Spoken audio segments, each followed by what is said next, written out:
ఏరా అంతలా నవ్వుతున్నావు? నాన్న టీచర్ మీద సీరియస్ అయ్యారమ్మా. ఏమైందండి? ఏమైందంట వేటి? పిల్లని కొట్టించింది టీచరు. మీకు ఏ అధికారం ఉందని కొట్టడానికని అడిగాను.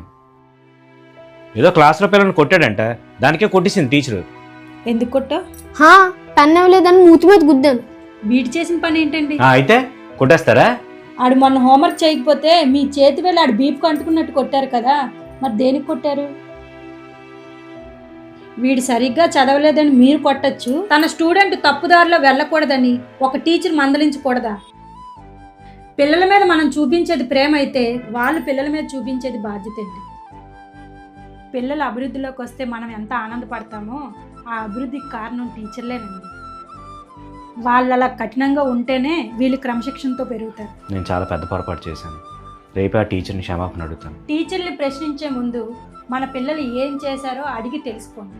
నేను కూడా టీచర్ని సారీ అడుగుతానమ్మా. సరే, ఇంకెప్పుడు కూడా ఎవరిని కొట్టడాలు ఏవి చేయకూడదు. రేపు సారీ చెప్పు టీచర్కి.